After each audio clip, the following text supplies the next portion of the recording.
Mas Aditya, coba periksa.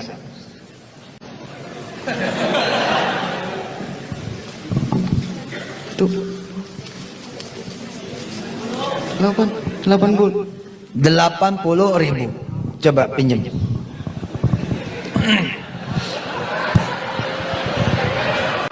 80.000. Baik. Mas Aditya, jangan pakai matematika 700. Kalau matematika 700 yang dipakai, makin nggak percaya orang. Makin nggak percaya. Kita pakai matematika yang terjangkau saja. Matematika 10 kali lipat. Ini sih biasa lah, saudara. Ini bukan muka baru toh. Ini muka lama semua kan. Di jidatnya tertulis Yusuf Mansur sudah. Artinya Anda hanya perlu penguatan saja kan. Ini ilmu lama nih, Aditya. 80.000 won. Oke. Anda sedekah 10.000. Tinggal berapa? 70. Tinggal 70.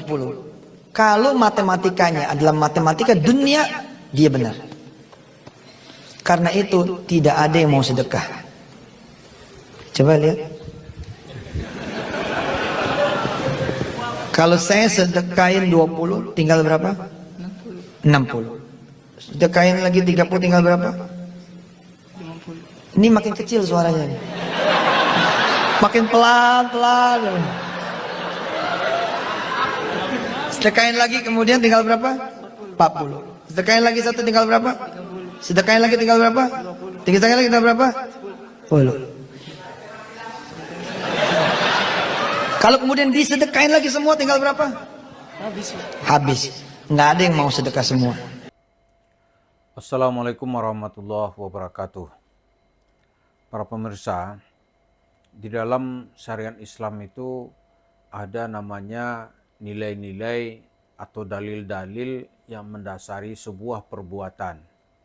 Maka dalam hukum itu dikenal dalam wilayah 5 daerah atau 5 kondisi. Yang pertama disebut sebuah perbuatan itu disebut nilainya wajib. Wajib itu disebut juga mayuthabu ala fi'lihi wa yu'aqabu ala tarkihi.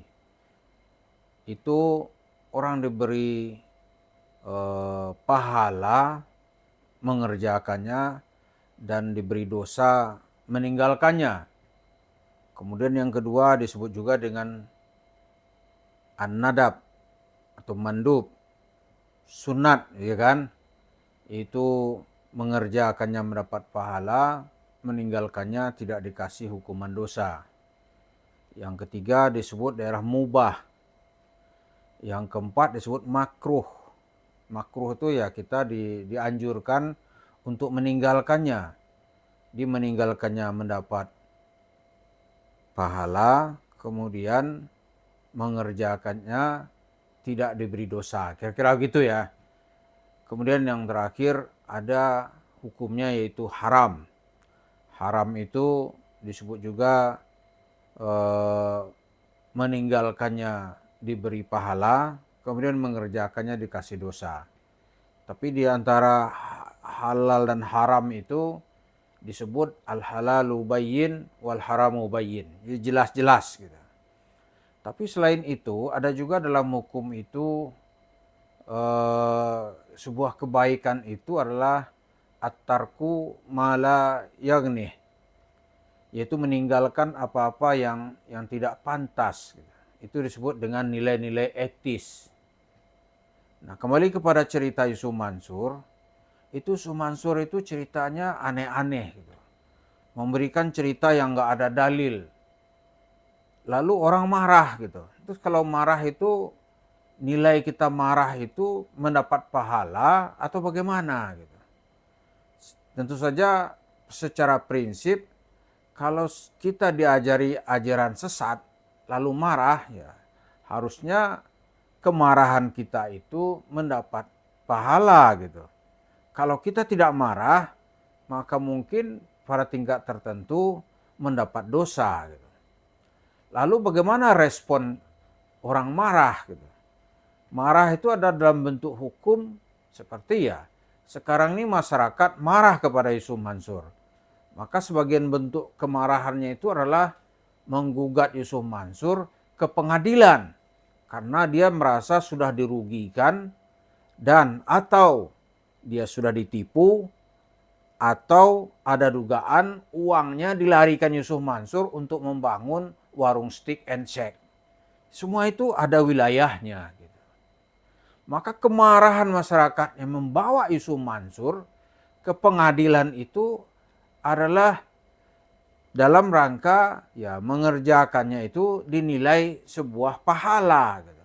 Dan tidak beraksi apa-apa ketika dizalimi oleh Yusuf Mansur, maka orang itu disebut dengan kaum mustad'afin yang akan disiksa oleh Allah Subhanahu wa taala. Lalu bentuk kemarahan itu macam-macam. Lalu kalau Yusuf Mansur masih datang ke masjid misalnya, orang tidak percaya, lari. Oh, itu salah satu bentuk kemarahan masyarakat. Di masyarakat kita ini reaksinya itu ya walaupun ya secara keyakinan mereka beragama Islam gitu. Tetapi dari segi respon itu banyak mengikuti budaya timur. Budaya timur itu ya nggak mau menghadapi face to face sebuah persoalan. Dia lari gitu. Melarikan diri itu tidak mau lagi berurusan dengan sesuatu yang berhubungan dengan Yusuf Mansur. Itu salah satu bentuk respon. Maka kalau kita kaji respon sosial politik masyarakat di Nusantara ini, itu lama itu masyarakat tuh mau face to face gitu. Umumnya mereka ya sudahlah, ya enggak mau lagi gitu, umumnya begitu. Atau mereka melarikan diri. Maka kalau kita lihat kenapa migrasi penduduk itu dari suatu tempat pergi ke tempat lain. Salah satu bentuknya adalah karena sudah tidak tahan lagi menghadapi situasi di tempatnya itu. Dulu tuh banyak tuh kenapa ada suatu suku merantau gitu. Karena mereka nggak sanggup menghadapi perlakuan kekuasaan di daerahnya. Atau kesulitan ekonomi yang sudah tidak sanggup lagi mereka tanggung merantau dia. Ya itu salah satu bentuk kemarahan. Tapi di dalam sejarah Islam ada juga ya, kalau masyarakat Arab marahnya itu ya macam-macam. Ada yang dia kencing itu kuburan orang gitu, itu bentuk marah gitu. Atau rumahnya dilempari dengan kotoran, itu bentuk kemarahan gitu. Nah ada juga orang-orang yang terpengaruh dengan budaya di Timur Tengah itu kemarahannya itu seperti itu. Misalnya ya, kalau dia ada marah kepada Yusuf Mansur nanti, bagaimana misalnya kalau rumah Yusuf Mansur dilempari dengan kotoran gitu. Nah, itu salah satu bentuk kemarahan. Atau disiram pintu masuknya itu dengan air kencing misalnya. Supaya apa? Supaya buang sial. Kan ada kan? Itu bentuknya gitu. Jangan pula dalil Al-Qur'annya mana ya, nggak ada dalilnya. Dari hadis mana nggak ada dalilnya dari hadis. Tapi kalau perlakuan masyarakat Islam yang sudah Islam dia, lalu dia bercerita bagaimana kemarahan masyarakat Arab kepada orang-orang yang sudah menipu dia itu ya macam-macam gitu. Ya salah satu bentuknya adalah mengencingi kuburan orang-orang yang dianggap telah menista dia. Gitu. Nah kepada Yusuf Mansur mungkin nggak ada masyarakat saking marahnya nanti itu Yusuf Mansur lagi ceramah dilempari atau mobilnya disirami dengan air kencing misalnya. Ya mungkin ada. Nilainya ini apa gitu. Ya nilai-nilai etis saja. Karena dia sudah marah ya macam-macam reaksinya. Ya kan? Kan dulu juga Yusuf Mansur itu sudah mengalami betul itu. Kenapa dia takut keluar gitu. Keluar rumahnya dia ketakutan. Dia jangan dibayangkan kayak kiai-kiai yang lain. Enggak. Dia tuh manusia dalam ancaman ketakutan. Sehingga dia sholat subuh ini ke rumahnya nggak berani tuh. Nggak berani dia. Takut dia. Karena dulu tuh pernah dia berhubungan dengan seorang pangeran gitu. Duitnya 15 miliar apa 35 miliar itu. Dilarikan oleh Yusuf Mansur. Dicari. Dapat. Caranya gimana? Dia nggak mau juga ribut-ribut. Pokoknya setiap Yusuf Mansur ceramah, ada bodyguardnya yang nungguin gitu. Selesai dia ceramah, uangnya bergoni-goni langsung dibayar. Potong utang lu.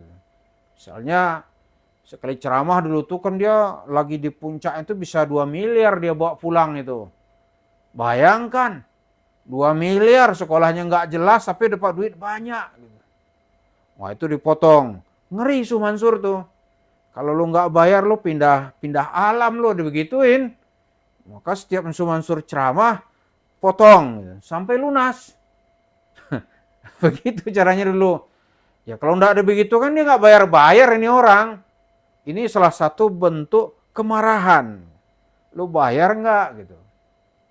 Kalau nggak lu bayar lu pindah alam. Baru Yusuf Mansur ngeri gitu. Jadi kalau ada orang marah dikit-dikit, lemparin rumahnya dengan kotoran misalnya. Itu marahnya baru dalam bentuk permulaan. Atau ya marah tingkat 2 lah gitu. Kalau pangeran tadi itu marahnya mungkin sudah diubun-ubun. Jangan sampai lo gue kirim ke pindah alam nih. Dia pegang Yusuf Mansur gitu. Lo pakai bodyguard gue habisin benaran gitu. Wah saya dapat cerita itu. Akhirnya Yusuf Mansur dari ceramah ke ceramah bisa mencicil hutangnya karena dipaksa. Nah, setelah itu dengan pangeran dia selesai. Ada lagi itu. Wah itu seperti video-video sebelumnya yang kita bikin. Itu banyak cara orang marah kepada Yusuf Mansur. Nah sekarang kemarahan itu tetap terjaga. Maka Yusuf Mansur nggak usahlah banyak cerita mau kembali kepada posisi di masa lampau. Nggak usah, orang nggak takut kok. Kemudian cerita keajaibannya nggak ada kok. Kemudian dia ngancam orang kualat itu omong kosong, orang nggak percaya kualat dari Yusuf Mansur. Gitu. Orang nggak percaya. Jadi kita minta kepada Yusuf Mansur itu kalau orang sudah marah, ya nggak usah muncul-muncul lah di ketapang sana aja gitu. Nanti kalau orang marah ya reaksinya macam-macam. Nah salah satu marah yang tersalurkan ini seperti yang sedang dilakukan oleh Pak Zaini Mustafa itu marahnya marah struktural gitu. Ada lagi Ibu Lilis di Bogor dan sejenisnya nanti itu menunggu putusan Mahkamah Agung. Jadi macam-macam reaksi yang akan diberikan kepada Yusuf Mansur. Nah, warung stick and shake itu tetap dalam ancaman atau dalam incaran gitu. Ini menunggu atmosfernya naik. Gitu. Maka orang akan datang nanti meminta hartanya yang sudah dibawa lari oleh Yusuf Mansur. Terima kasih. Assalamualaikum warahmatullahi wabarakatuh.